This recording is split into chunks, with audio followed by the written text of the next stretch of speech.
एक राजा राज्य करते थे कहीं पर। उनके राज्य में बहुत ज्यादा सुखी थी जनता, सारी प्रजा उनकी बहुत सुखी रहती थी। तो उनके पड़ोसी राज्य तक भी ये खबर पहुंची कि भाई वो राजा इतने अच्छे तरीके से शासन कर रहे हैं कि उनके यहाँ पर हर कोई खुश है। अब जो दूसरे राज्य वाले जो राजा थे, उन्होंने अपने सैनिक को उनके पास भेजा कि हमें भी वो मंत्र दे दीजिए जिससे हमारी प्रजा भी इसी तरीके से हमारी प्रशंसा करे और खुश रहे, सुखी रहे। अब वो सैनिक जाता है राजा के पास, उनसे याचना करता है कि हमारे जो महाराज हैं उन्होंने ये कहा है और आप बताइए कि आप ऐसा क्या करते हैं कि आपके राज्य में इतनी सुख सुविधाएं हैं। राजा उससे कहते हैं कि बिल्कुल मैं तुम्हें बता दूंगा, लेकिन उससे पहले तुम्हें एक काम करना होगा। वो एक तेल का पात्र मंगवाते हैं और कहते हैं कि लो ये तेल का पात्र लेकर तुम जाओ और ये पात्र लेकर तुम्हें जाना है, इसमें से एक बूंद भी तेल नहीं गिरना चाहिए और पूरे राज्य का चक्कर लगा के आओ, घूम के आओ, देख के आओ हमारा राज्य कैसा है।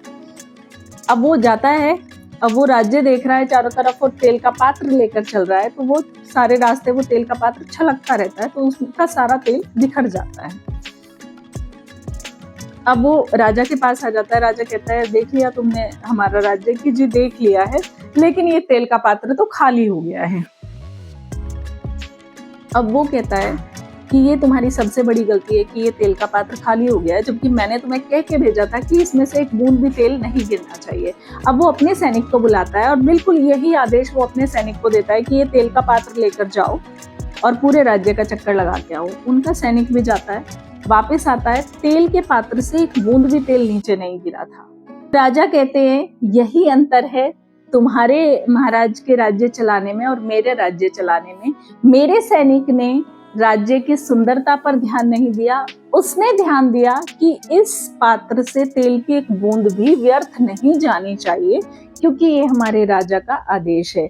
मेरे यहाँ पर सभी कार्य इसी तरीके से ध्यान पूर्वक किए जाते हैं, लक्ष्य पर पूरा फोकस किया जाता है, इसीलिए हम अपने कार्य को अच्छे तरीके से कर पा रहे हैं। तो आप अपने महाराज को कह दीजिएगा कि केवल लक्ष्य पर ध्यान रखें, लक्ष्य पर फोकस करें।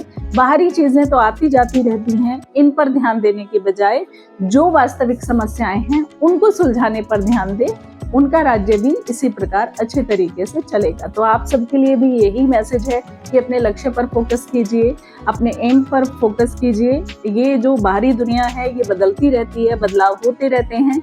आपका जीवन आपके अपने हाथों में है कि आप उसे कैसे सुधार सकते हैं।